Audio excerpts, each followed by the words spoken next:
example, the story was so sad. He had just qualified to go to the university, and his ambition was to go complete his studies, come and build a house for his mother. And he was not able to do that. But we all got together with the county government of Makueni, we were able at least to give that lady a house within 1 month when we were burying Brian. So that was in 2023. In 2024, young Kenyans, the Genz, caught world attention, and even today I'm quite sure the international community is watching. I've heard BBC and others.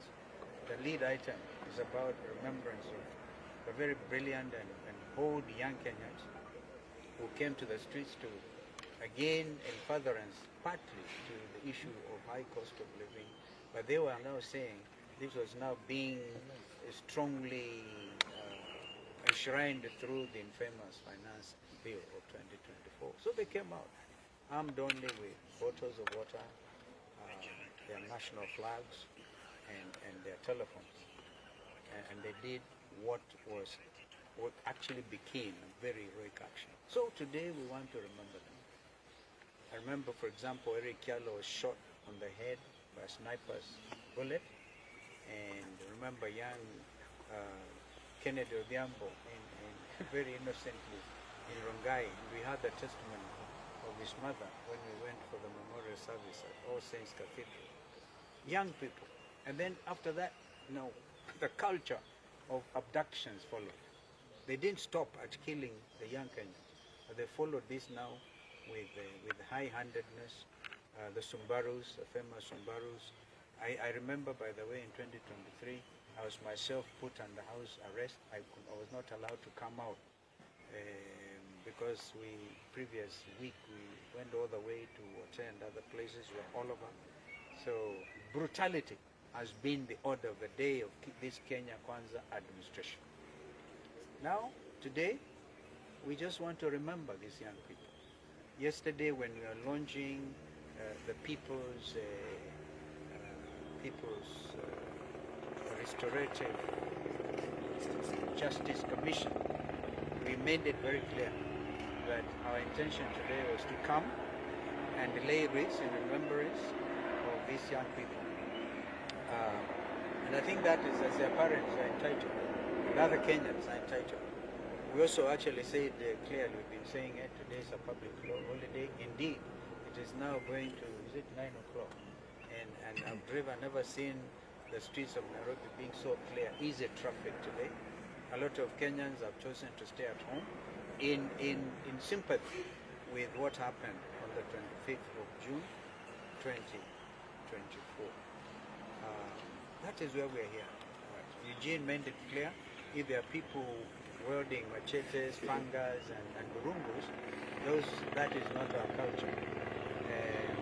And it is time, we now need to make it clear.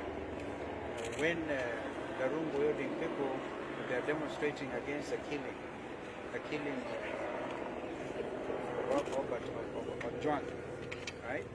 Then these people came. They came out carrying rungus wherever. They did not stop there. Yeah? Not the young people. The organized gangs are the ones who rained terror on shop owners in the streets, in Koinange Street, in Kaunda Street. I remember people who are the electronic shops, for example. Even the police were helping themselves. Amazing. So I think that we need to call them out and to say that this country changed forever, politically. The governance of this country changed forever on the 25th of June last year. And that's why we are here. And therefore nobody can wish that away. As you heard us say yesterday, we set up the PRJC, right, led by Justin Muturi.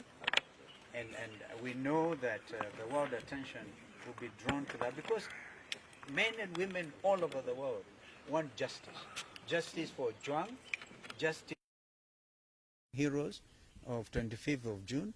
And today, as we speak, not a single penny has been paid by this administration to the either the victims, of course, are gone, but also their relatives, also victims, not a single penny.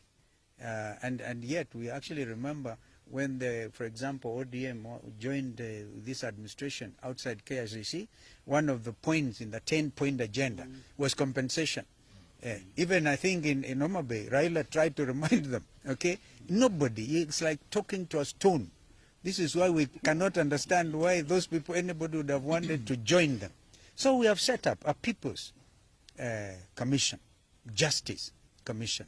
And we know the world will be coming in, and if you look at the quality and the membership of that commission led by Justin Muturi, it is the best we could think of doing, and we must thank our brother Justin Muturi for agreeing to chair that, because his credentials will even attract all attention, perhaps even support, because I think they will be, the media will be invited to hear all these stories, some of which we had yesterday, and so we must get our country back. That's why we are here.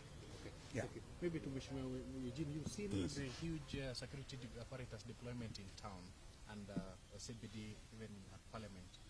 What are these speak?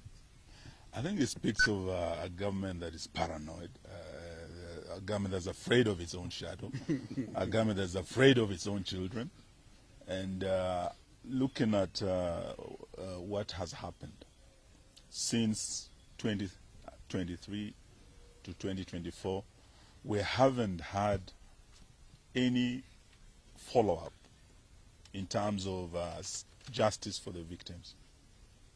Justice delayed is justice denied. We're not talking of just 1 year. We are talking of 2 years. Over 2 years, nothing. And today I think we must thank the church for standing very, very strongly with the families. We were able,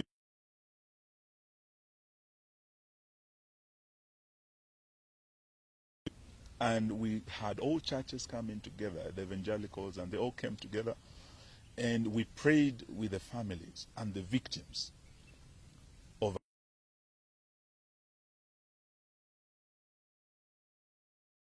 welcomed us here for their first mass, and Father prayed for the children who lost their lives, for the families that are still traumatized today.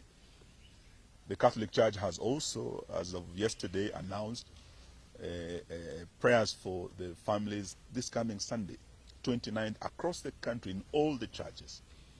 This really is very comforting for the families. Looking at a system, a government that is very insensitive, that does not care or has no intention of rendering justice to the victims. So as the People's Opposition, I think today we are here to stand in solidarity with the families. Some of them were with us yesterday, some of them were with us for Mass this morning, and we have flowers. We want to march with these families just to Parliament, across the road, to lay these flowers at the gates of Parliament, where our slain heroes fell. That is why we're here today. And we're asking Naruto and his government, the least, you kill these children. They were unarmed. Today they are coming unarmed to commemorate, to remember their brothers, their sisters, their fallen colleagues. The least you can do is allow them to commemorate, allow the families to mourn. But for you to unleash the heavy security we are seeing here today, and the goons that we know have been mobilized and on their way to this town, is really adding insult to injury. We will not accept this, and we'll stand with the families. Thank you. Thank you. As our leaders have said, we are here to observe this day, the 25th of June, when we lost our children to police brutality.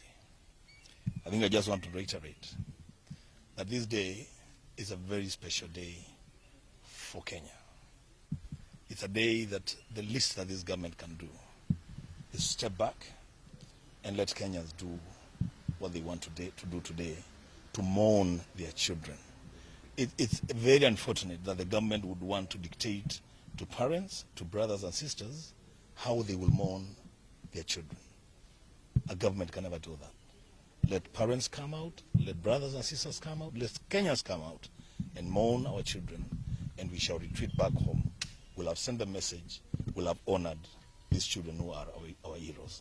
in Parliament, I'm here with my Deputy Minority Leader from the National Assembly.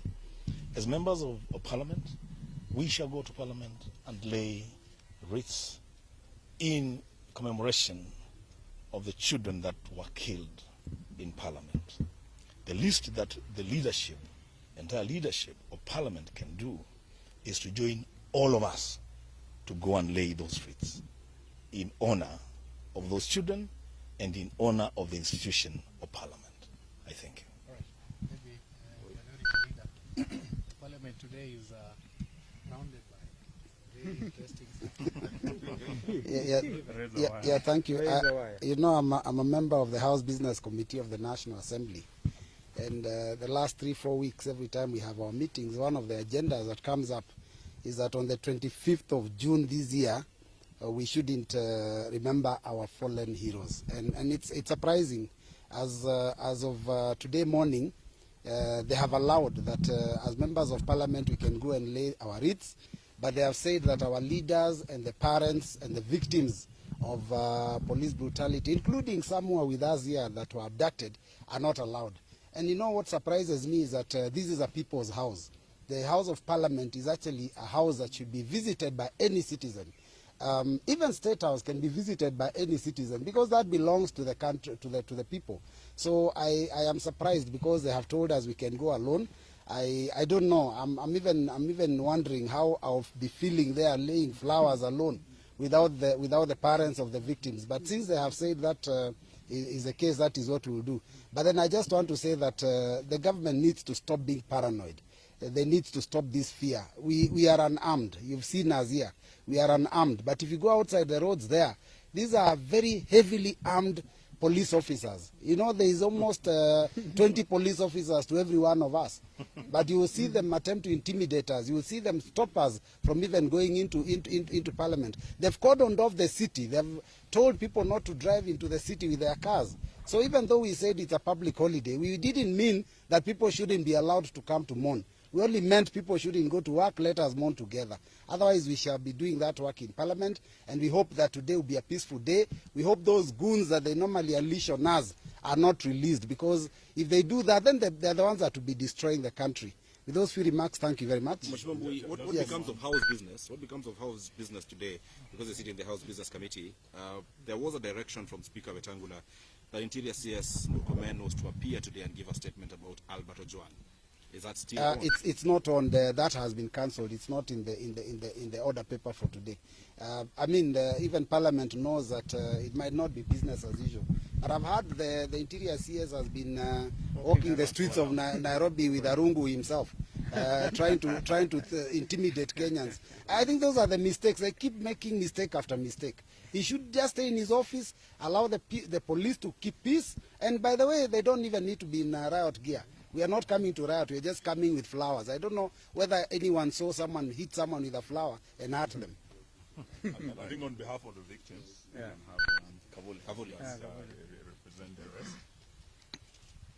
So we've come today here to celebrate this special day for us as young people of this country. 25th is very special because that's when the young people, you know, changed the political landscape of this country.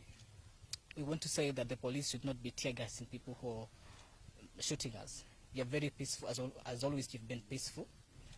We want to request the police to give us some time to celebrate in peace. As my leaders have said, we would like to go and lay flowers in Parliament, but we've seen that they put some wire meshes there. Maybe they want to electrocute us. We don't know. But we hope that police are going to restrain themselves from shooting or tear gassing peaceful protesters. I want to request all young people in the country to come in large numbers and air their views, march peacefully. As Robert has said, Parliament is a house of the people. We are allowed to go there anytime we want, so long as we are peaceful, so long as we won't cause violence.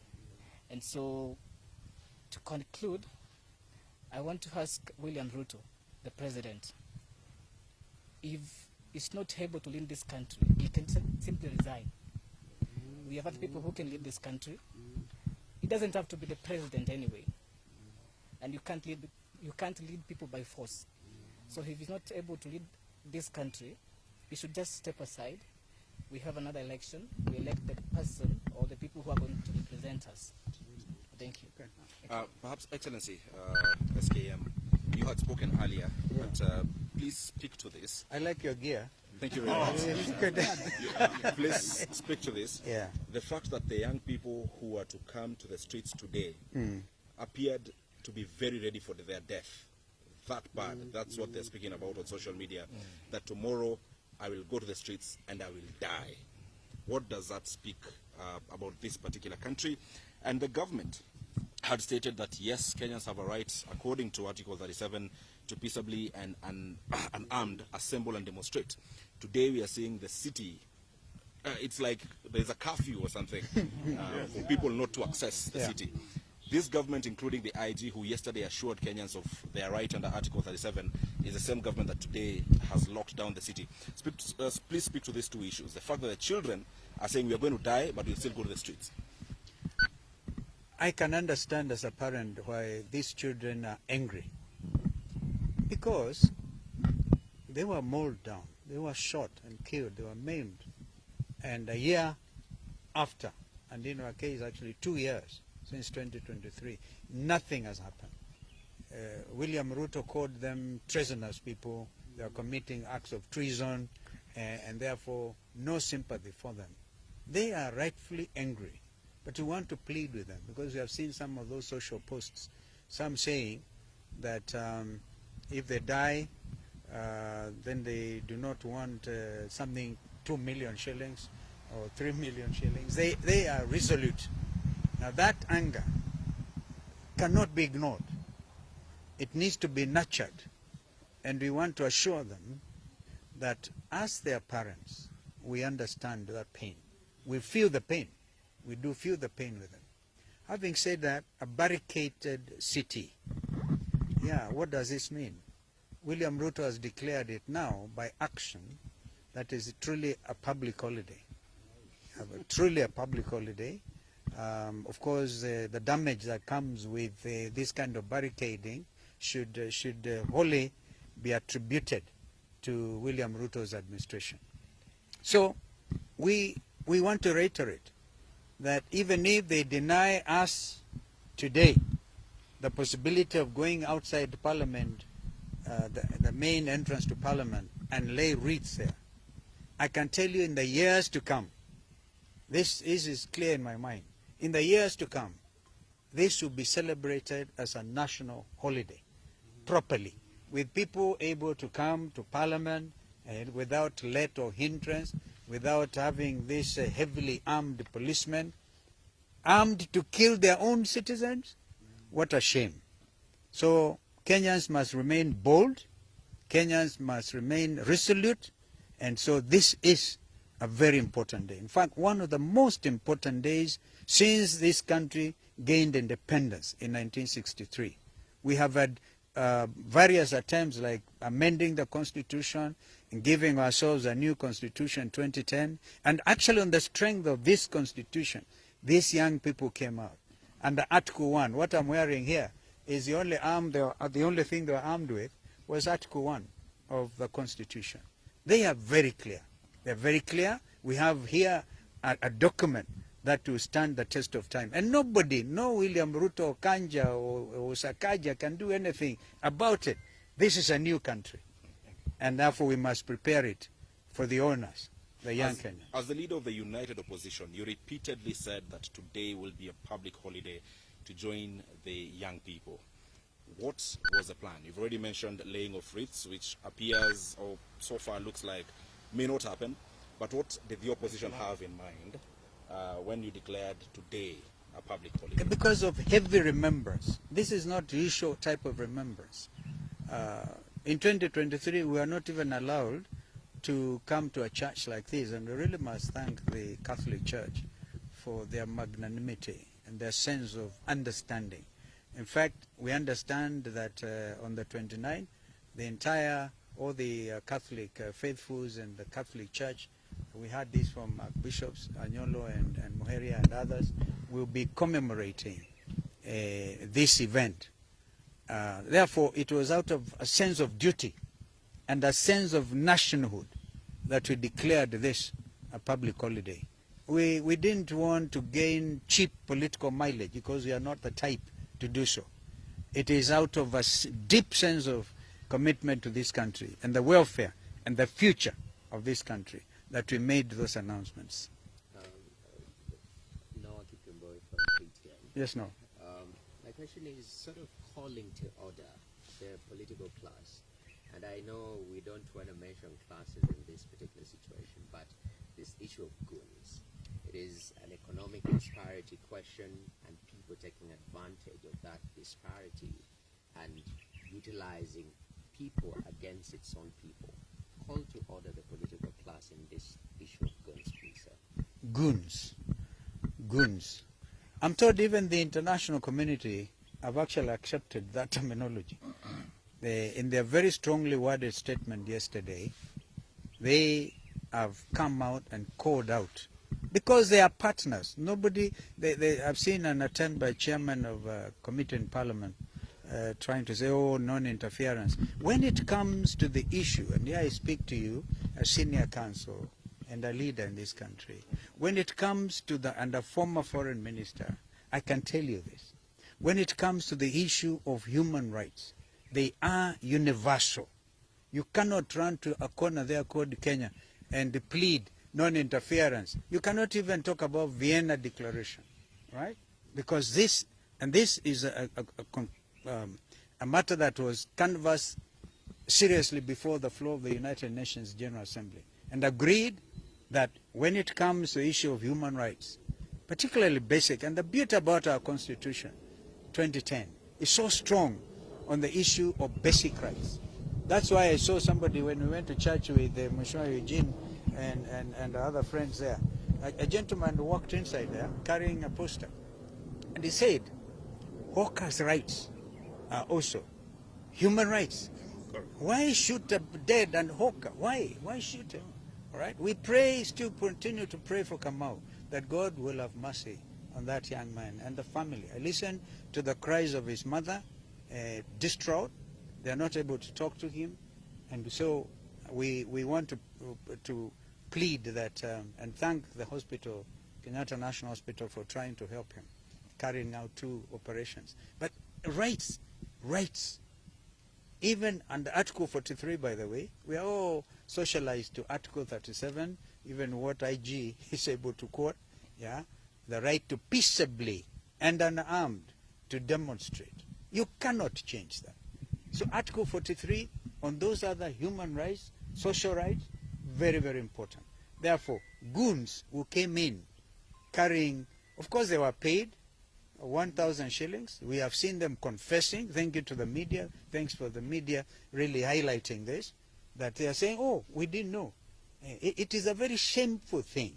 And what you go down in history is William Ruto's administration, afraid of its own citizen, went and bribed others because they are unemployed, paid them some money to go and beat their fellow citizens. It is like this massive bribery they are calling economic empowerment.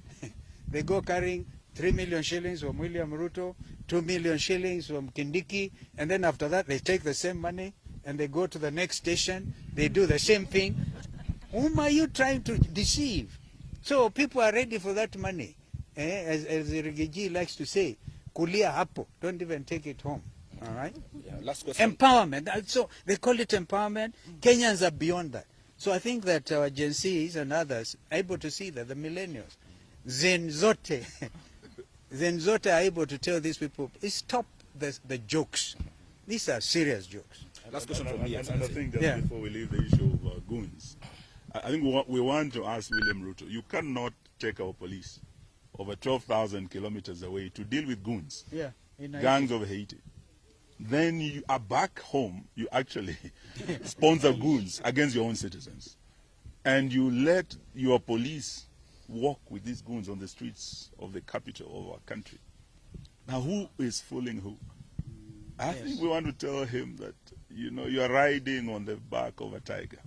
Once you create these goons, no one is capable of controlling them. That's why Haiti is where it is today.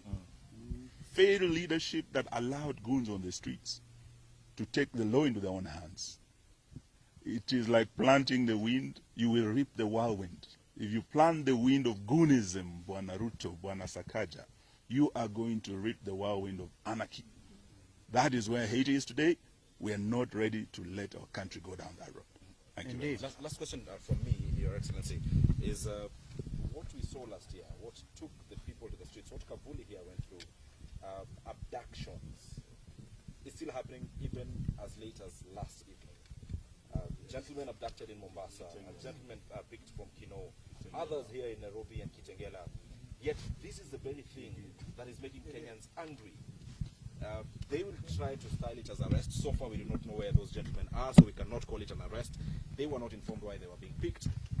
What would you say of this government or the police or doing the same things the same way? People complain of abductions. It's happening even today. You see, it's a very wicked approach, trying to circumvent what the Constitution has laid bare, as I tried to explain earlier.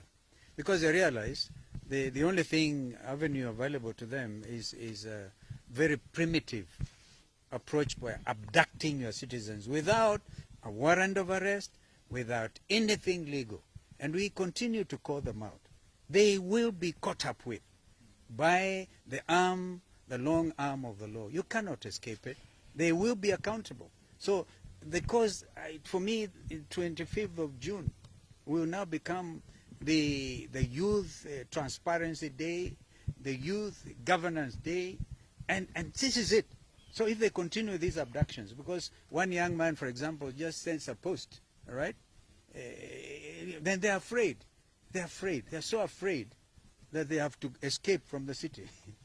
It's so amazing, so amazing. So we continue to call out on abductions, and as I said, the People's Restorative Justice Commission will hear all these cases of continuing abductions, and we'll continue to say no to it. And where occasion demands, we'll go to court. We even talked about state capture, because Kenyans will still want to know about ile mbolea duni, mbolea gush, all right? They want to know. Those are issues of trying to mess up with the economy, the Gupta type of style in South Africa, yeah, and the Andani dues. We want to know, by the way, who was paid what for that JKIA matter. And of course it was withdrawn. We know they're angry about the fact we forced them to withdraw because of our sense of nationality and making this country proud. We will not allow this.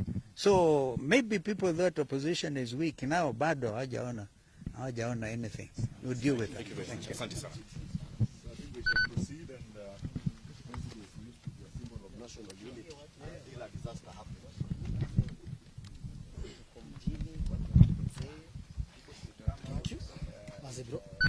Numbers, right in the middle of the city. We shall overcome our fear. Watu watokezee, wale wajafika mjini wafike mjini.